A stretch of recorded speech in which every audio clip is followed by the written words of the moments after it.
Do you see Jalen Hurts as the Eagles franchise quarterback? Me personally, no, I do not. I don't see it lasting that long, especially with the. He's not accurate. Like I don't see him pass the ball. Like all the way they gonna work, they get more offensive line, man. They gotta get a better running scheme. Like they ain't got no Kyle Shanahan over there. They head coach the scheme of the run play. So I don't see that happening. Me personally, I think Minshew's a better quarterback, better throwing quarterback, but athletic wise, Jalen Hurts got it. But Minshew's a better throwing quarterback. You go look at the numbers he put up when Hurts was out. Not the recent Cowboy game, but the other game for that. He played good. He played pretty good, but as with the weapons they got, like Monte Smith, Rager, all them. I mean, them got the potential to be all 1,000-yard receivers. They can be, but not with Jalen Hurts throwing the ball. So that's me personally, but I don't see Jalen Hurts last another two to three seasons. Me personally. Okay, but look, you gotta put it like this too, though. Me, I say yes. I say he can be a franchise quarterback, but you gotta put it like this: the Eagles, they are a rushing team. They are one of the best rushing offenses in the league, if not the best. I think statistically, I think they are the best rushing team in the league.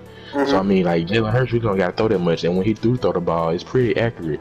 So I mean, and then he run the ball a lot too. I think he can be. I mean, like you was talking about the coaches and stuff. I mean, it's like you can't all put it all on him. You gotta look at the coaching schemes too, and how the Eagles play their offense and just run their game. So, I mean, I say he can be, because to me he can throw the ball always like Jalen. You says he was at Alabama. Yeah, Jalen good. Don't get me wrong, he good.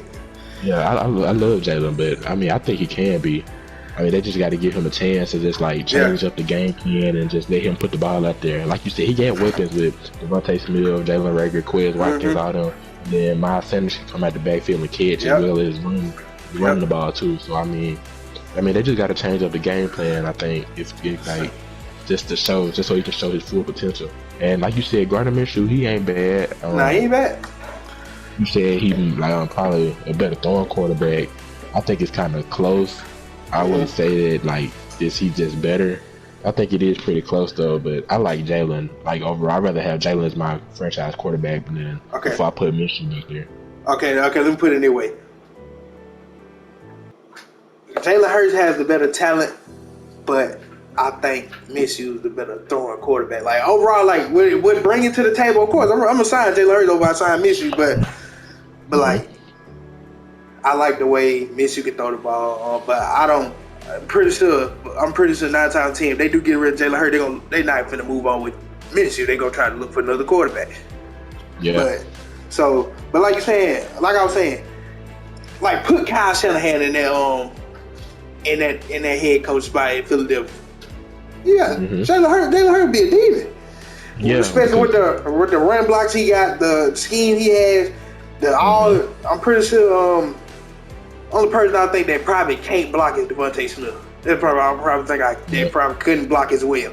So, but like putting Kyle Shanahan with that and all them, because I think like we could say for example, Jimmy G ain't just the best, but he got good running talent. Jimmy G ain't the best, and Jalen Hurts, they probably like skill wise throwing the ball is about the same, neck and neck. They can throw the ball, but they can mess up a lot too. So. So I'm saying, I know if they get a scheme, like a running scheme, like you said, that's like 49 a good rushing scheme, they got a chance for him to be the franchise. You're right about that. So, but I feel like since that's not prevailing with them, they're gonna probably have to find a new head coach that prevails in running for him to be there. But right now, I don't see it lasting that long. Yeah, and a lot of folks, they just look at that like, cause they look at like, see that Jalen Hurts, he like more of a athletic, like running type quarterback. He's not an average quarterback who just sit back there in the pocket and throw the ball.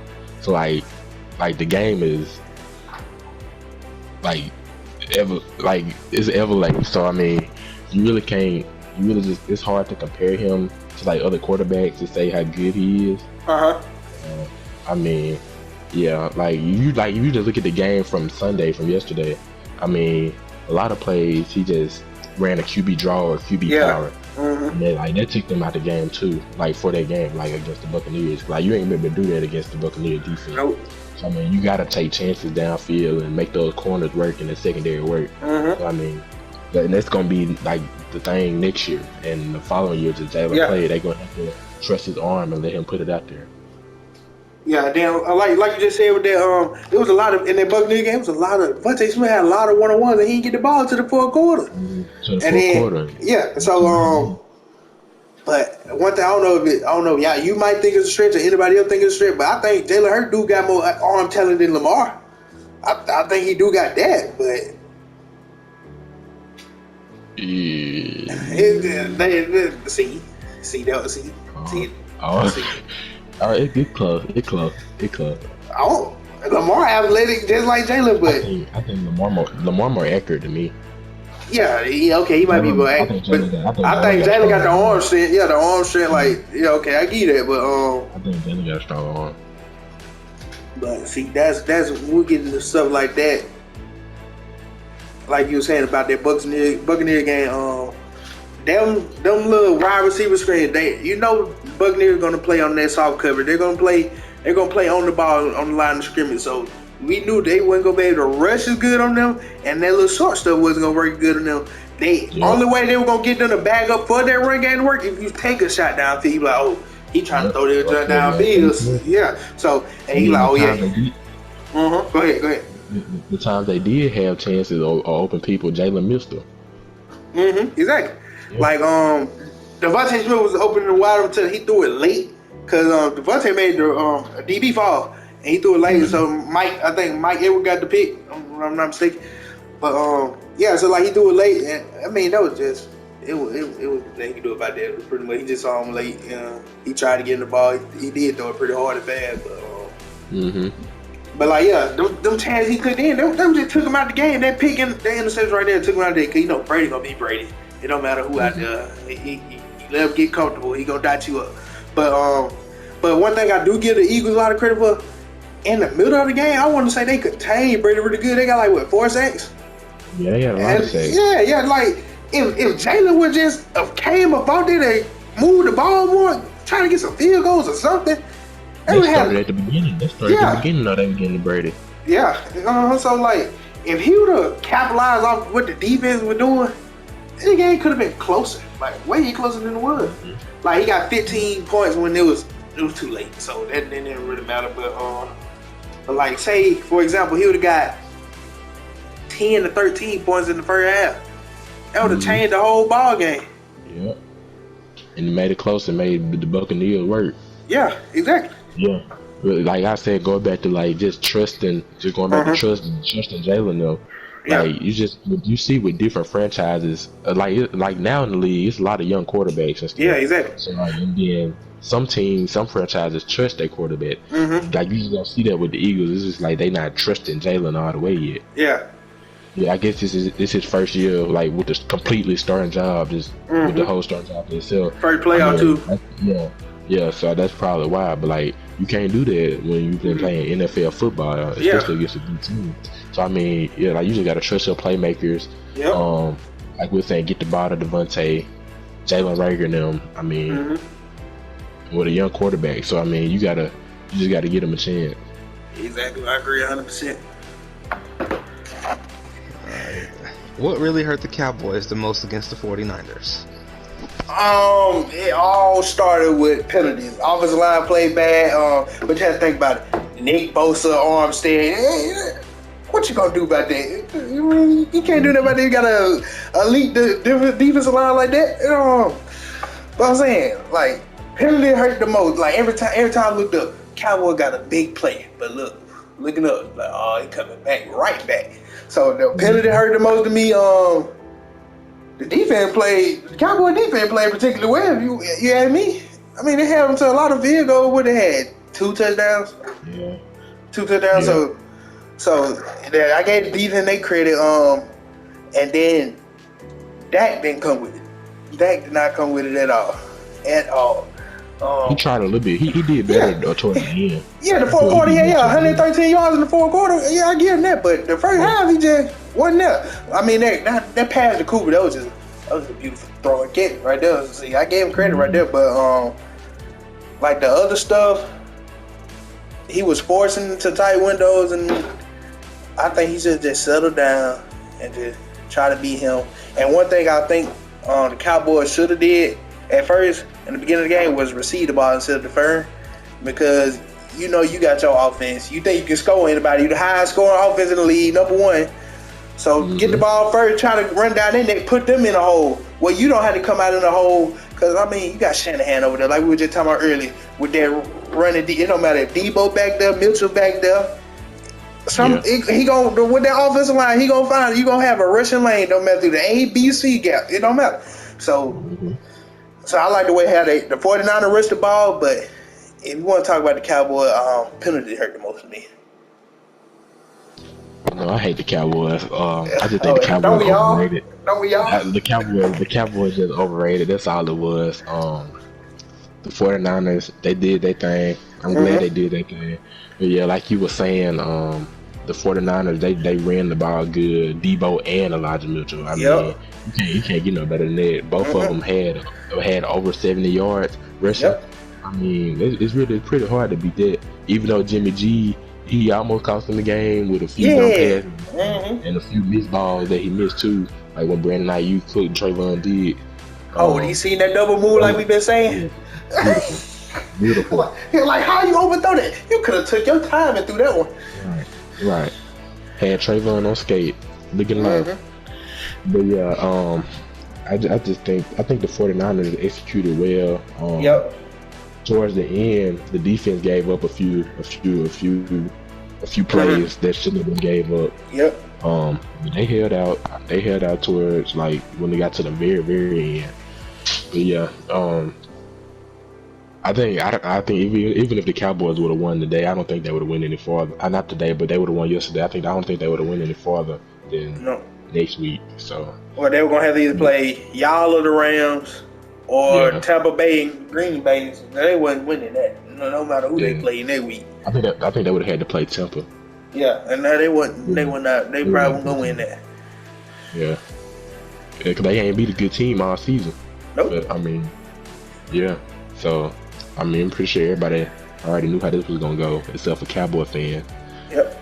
They gotta stop being so delusional. They gotta stop putting so much hope into their team. It's like what we've been saying since the beginning of the season 2 of the podcast. Cowboys are first round exits. It don't matter who they play. They was overhyped. They beat all the good teams. So I mean, you in the worst division of football. You beat the Giants. You beat the Washington by 20, 30 points. That's 6 win right there. You ain't got no choice but to make playoff. Exactly. And then I know they beat us, but the Saints. So, but we quarterback trouble. We ain't got but we gotta be rebuild out the breed.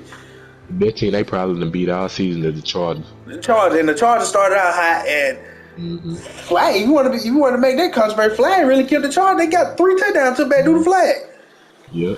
So, but yeah, the Cowboys, they gotta stop putting up. If you want to be honest, if they make some dumb moves in the offseason, I don't see them going to the playoff next year. If Jalen Hurts them get together. And like you said about their offensive line playing bad and stuff, the 49ers offensive line didn't play too great either. They had a few penalties too that was which helped make the game closer. So, I mean, but the Cowboy almost broke NFL history with penalties in a playoff game. Yeah. So on the offensive side of the ball, we ain't even count the defense. I caught 14 flags on the offense. So. So that's not a good look at all. So they just overrated, in my opinion. The Cowboys, this Cowboy fantasy need to stop from all these fans. I enjoyed all these memes and folks crying last night because I enjoyed it. Ain't that more than like a Cowboy fan losing early in the morning. And the running game didn't go how it usually go either. Nope. Like it was toward the beginning of the season when you had Zeke and Tony Pollard working together, getting over 50 yards a game, both of them. So I mean, Zeke only had 31 yards and Tony Pollard only had 14. I mean, that ain't gonna work. Even though the 49ers defense is pretty good, but I mean, Dak wasn't clicking to the end. The running, I'm gonna have to Some gonna have to, some gotta show up, and then but they. I mean, I know folks might think they front seven just as good as anybody. Your front seven got Greenlaw, Fred Warner, Nick Bosa, and all that. And Nick Bosa done went down. That was really their opportunity right there. But they was in such a hole. That was such a hole, so they had to throw the ball. Yeah, then Fred Warner got hurt at the end. Yeah, so like when I think two of their defensive linemen and Fred Warner went down. When that happened right there. If they weren't such a hole, I believe they would have ran the ball more effectively. But since they was in that hole, they had to throw. That wasn't clicking. It was nothing else. They did. Was the final play of the game Dak fall versus the 49ers? I want to say kind of, but sort of not. It was a good play call because everybody played the sideline. But if he would have slid down 2 seconds early, he could have got to a little 25-yard, 27-yard play verticals up the field and potentially got a touchdown because that was Dak excelled best to me on around that 27, 25-yard line. That's where he scored the most there. Sometimes instead of getting to the goal line, but I wouldn't say that was his fault because a lot of people gonna say controversy with the referee bumping into him, pushing the ball back, then pushing it back forward. And to me personally, I'm not gonna blame the referee. The fault game. You should have been in that hole to begin with if you wanted to win that game anyway. So don't blame that one play that could have even went wrong then on the referees. So I don't blame the referees. I really don't blame Dak. But if I do criticize anything on Dak, it was the slide maybe a second or two early. That's it. Yeah, I think it was. I'm gonna say it was Dak's fault. I'm gonna put it all on Dak too. I ain't blaming the referees. I'm not blaming McCarthy. So, I think it was a great play call. Like you said, they were all playing the sideline. Like everybody playing the sideline, which was smart by the 49er defense, and that was smart by McCarthy because the 49ers expected just a QB draw right up the middle when everybody on the outside. I mean, just to get you closer for a touchdown. Especially when you gotta get a touchdown to get you closer. So Dak got it, like as an NFL quarterback, you gotta have a time clock in your mind of when you need to get down or when you need to end the play. So I mean, it wouldn't have, like if they would have dropped back and just threw a little slant across the middle, that probably would have took up more time too. So I think the QB draw was the right way to go. It's just that's Dak's fault because he didn't get down. And you got to know that the referee has to touch the ball. Yeah, the player can't. No other player spot the ball. And then it got to be the referee. He got to be the one who spotted. So they should have been looking for the referee, and let him get through. So I mean they can't blame it. Like that's just Cowboy fan being Cowboy fan. Of course they gonna say the referee. They gonna blame everything on the referee. They lose. Yeah. So I mean. You can't blame that on the referee. That's Dak's fault. 100%. That's 100% Dak's fault. And then, like we were just saying, with the clocking the ball situation, I know the referee had to get through that. He took the quickest route possible to get this to spot the ball. So don't blame him. It wasn't like he was lollygagging to get there. He was trying to get there. You know what I'm saying? They 40, 50-year-old man running hit full speed to get you trying to aim. That's what I'm saying. And then, like you should have got down earlier. All you had to do was pick about 15 yards and you would have been good. The ref would have been dirty if he would have ran around the offensive line. There would have been no clock around that clock then. Definitely. But he squeezed through. You got to let him spot the ball. Yeah, so he went fast as he could to get the spot. So can't blame the referee. Like I understand if he would have ran all the way down the field, cut to the right or left, and ran in front of the offensive lineman. Yeah, now they're gonna take all day because you got to run about for at least 5, 6 offensive linemen. But he didn't do that. He really could have. He put his body hard way to clock the ball. So hey, he would have slid. Well, I don't know what the exact play clock was. He would have slid around. Say about. I don't know, I say 7 to 8 seconds, then got the ball clock. He could have had 1 or 2 seconds left to get the final play off. But he didn't do that. So, Cowboy fan, don't go blaming referees. They cheated. You didn't want to be in that situation anyway. Score the football like you could have been. Don't put that one final play. If you'd have caught that, Nobody was even in that you situation. know what I'm saying? Like that one. I was gonna say if you did, even if you did have to go back to overtime, you'd have got that. Kyle Shanahan would have calmed back down and got back in his regular formation with Mitchell and Debo, and he could have took his time, and you'd have really lost in overtime, in my opinion. So, so that final play, you Cowboy fan, don't go blaming no referees. It's all Dak's fault. Great play calling by Kellen Moore, who really auditioned for a head coaching job himself, and that's where I really see the Cowboys not make the playoffs next year. It's by them going to get another offensive coordinator who's not as effective as Kellen Moore. How do you feel about LeBron James apologizing to the Lakers fans for recent playing?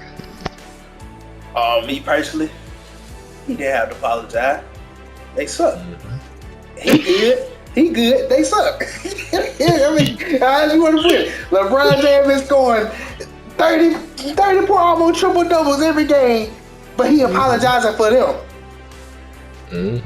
They old and they suck. You can't put it no. Go ahead. Like you said, LeBron James at 37 years old is sitting here averaging the second most points per game in the league right now. Exactly. And, I mean, he's trying his butt off. I mean, it ain't no more he can do. Like, that ain't his way. I know he's trying to be a leader or whatever, and that's being LeBron. And if you want to put it like that, basically the face of the league. Yeah. I mean, I guess it's him that's trying to, so the fans won't really just be upset and try to get on him or whatever. Like, they can't get on him. Look what he doing. I mean, you need his point guard. Need his point guard to step up for one. Turnover all these other people, all these people that he done went out and got doing free agency. Yep. Only person that playing worth something they put up in free agency is Malik Monk. Yep. I feel the same way. He's the same way, and that's the last person. I ain't gonna say like that he just ain't good, because he pretty good.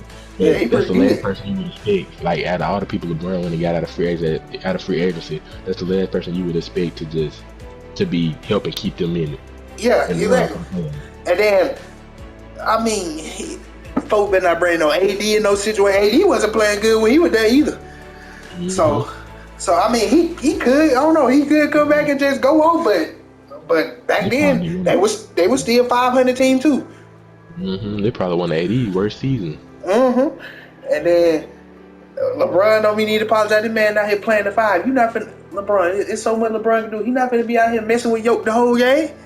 It ain't that he can do. That's what I'm saying. And Jesus, right now, go ahead. Everybody looking for the Lakers to be one of the top teams in the West, one of the top teams in the league at that. But I mean, right now they stand ninth in the Western Conference. They barely in the play-in spot. So I mean, I kind of can see why he apologized or whatever. He's just trying to hype the fans up. Yeah. But I mean, there really ain't much he can do. If anything, Westbrook need to be one to apologize instead of acting like a butthole and an idiot. Oh, man, it made all me the smart remarks that remarks he be giving to the press and stuff. Exactly. It made me telling the folks he's allowed to make turnovers. That's what I'm saying. Like, you're not allowed to make 10 turnovers a game. Right, like he's just the best person in the league. Oh man, like Kyrie, all them put in one. Right. Ain't doing nothing. Ain't did nothing all season. Exactly. That's what I'm saying. I promise this team could have went way better if they let Russ come out the bench and work with that second unit. I have no problem with Russ pushing the speed up the flow with them youngsters, but he not doing that. Malik Monk need to be star, like, over Westbrook. Westbrook do not need to be in that starting lineup. You see why now? They got the ball off his hands. He's not productive. He's getting 3 assists, 5 rebounds, 8 points. That's nothing. So when you got him playing like that, LeBron don't need to be apologized for nobody. LeBron is the GOAT. And that's just throughout the season. But I will give Westbrook this, because I'm not just going bash him all the way. He has been it's been a few games where he did contribute with rebounds and assists, even if he only scored like 5 or 6 points. In these past few games, he have been cutting back on the turnovers a little bit. But that's because the ball been out of his hand completely, though. Yeah, the past 3 or 4 games, he did pretty good. Like last game when they got blew out by Denver, he had 19 points, 5 rebounds, and 3 assists with no turnovers. So I mean, that game you really just can't blame all on him. So yeah, I'm not just gonna bash him all the way. It ain't just him, but yeah.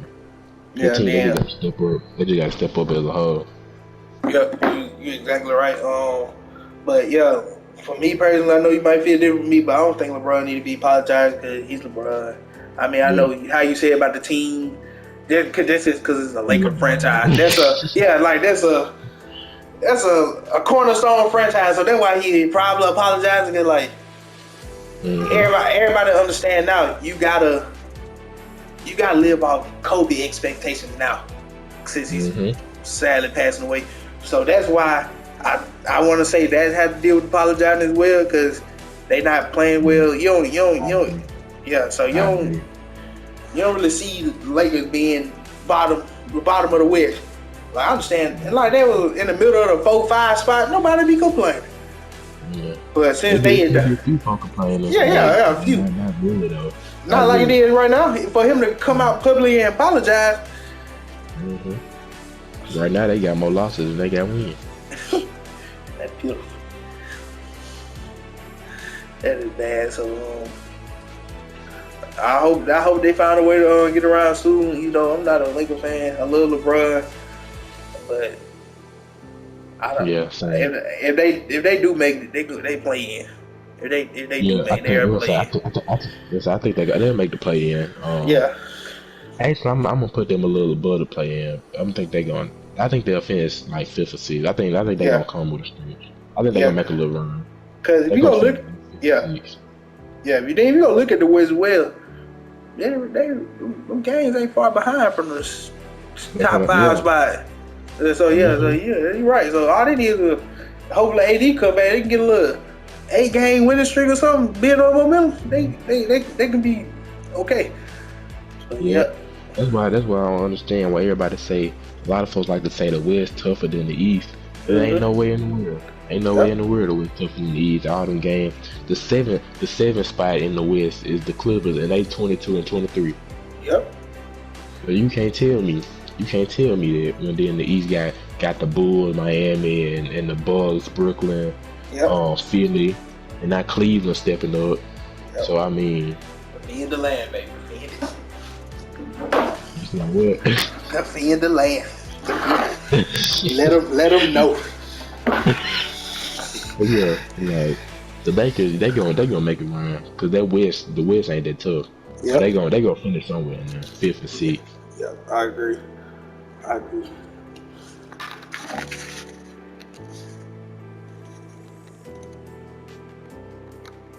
Right. What are your predictions for the Rams versus the Cardinals? Oh, Cardinals by 50. K1 by 40. Oh, look, well, me personally, I got the Cardinals winning by 5, at least 5. Yeah, 45. I feel like that brother Matthew Stafford is about to throw 2 of them interceptions tonight. He gonna throw about 2 interceptions. I think the Cardinals are gonna find a great way to contain Cooper Kupp. They're gonna have to make Odell and Tyler Higbee beat them, pretty much, and Van Jefferson. They is gonna have to beat them if they do lose. Is Van playing? No, I think they said. I know there was somebody who was questionable at first, like around the beginning of the week. They were saying about he was questionable. Is he playing? I'm pretty sure he is gonna play, but I'm not 100%. I would hope he'll play. Well, if he not, Odell definitely gonna have to have a 100-yard night. Yeah. You know I'm rocking with my Cards though. K1 the best quarterback in the league. They ever played a game of football. But I got the Cardinals by 10. By 10. And that's not being biased. Yeah. Okay. 10. I just don't think they're messing with us. Like honestly, if we just play ourselves and play our full potential, K1 come out hot. Especially if K1 start off hot, it's over. If we jump out on them early, it's gonna be over. It's gonna be over. And they then gonna have to work. And then Matthew Stafford gonna make dumb throws and dumb decisions, and then that's when he gonna start his turnover because he's been a turnover machine this year. Even though he has played well at certain times, but he has the most interceptions in the league from a quarterback this year. So, yeah, I think we're gonna get if we get a few turnovers, jump out on them early, that's gonna take their spirit away, and we're gonna get that game away, like get it out of hand, kind of like the first game we played them the first time. So then that is the reason they beat y'all the second time in the division because Matthew Stafford didn't turn the ball over. And he turned the ball over. And he turned the ball over. It was over because Kyle's not going to get the ball back. Yeah, they not. If D-Hop played Jesus, they definitely not getting the ball back. And then and then JJ Watt just got activated for today. So that pass rush is going to be good. And when the pass rush is good, Matthew Stafford don't know how to take the sack and punt the ball. He's gonna throw a dumb pass and he gonna get picked. That's what I'm worried about with the corners, our cornerback. Because Marco Wilson questionable, and I think Robert Alford questionable. So Byron Murphy is playing though, but I think Marco Wilson and Robert Alford are questionable. If we have them back, we'll be straight. But those other young corners we got, that's what I'm worried about. They gonna have to step up. And then Rondale Moore and James Conner questionable too. So, and another thing I'm worried about is the Rams pass rush because they pass rush been stepping up a little bit. Aaron Donald, we've been seeing a lot of him lately. Von Miller try to step up. Von Miller step up in key situations. Leonard Floyd. So our O-line step up and Kyler make smart decisions. And then as far as playmakers like AJ, because AJ gonna get open. AJ gonna get open. I know a lot of folks were here in the middle of the season when he made that play against the Packers, but he gonna get open though. Yeah, he gonna get open. He's a veteran wide receiver. Now I need Christian Kirk to step up big tonight. He step up big tonight. That door gonna get blown wide open. Cause they get him in. And then if they get Christian Kirk wide open with the screens, and then they gonna start pressing up, and he gonna burn them deep. Cause Kyler Murray, he drops it right in the bucket. You don't even gotta work hard to catch it. It just comes right to you. Right to you. And then a lot of people we rarely see Kyler Murray just overthrow somebody. Like that man pretty accurate. Folks don't give him enough credit, but he's pretty accurate on the run in the pocket. He's pretty accurate. He's a pretty accurate quarterback. So if the defense of the Cardinals just play their game, I gotta win by 5. Cause I think it is gonna be some scoring in the beginning. I don't think it's gonna be like the other playoff game, one team scoring, the other one ain't. I think I see a first half ending at like 21-17, something like that. Then it getting blown open in the second half for whoever team got the most momentum, come out there with their head up strong. So that's what I see from the game. I got the Cardinals winning though. Cardinals by 55. But I'm going 10. I'm going 10. I just need my card. I don't care how we get. But if I had win, we can win by a point. I don't care. We just need to win. It'll be nice for your team to be in the playoff. Hey, Saint, we coming back hard next year. Don't let that get Russell. If we win tonight, we got to go against Brady, and then we gonna need some prayer. Ooh. If Marco Wilson don't come back, Mike Evans ain't doing that. You gonna have to ride along Tyler Johnson though. What you say, Court? Russell Wilson come, you a Saints, ain't it? Indeed.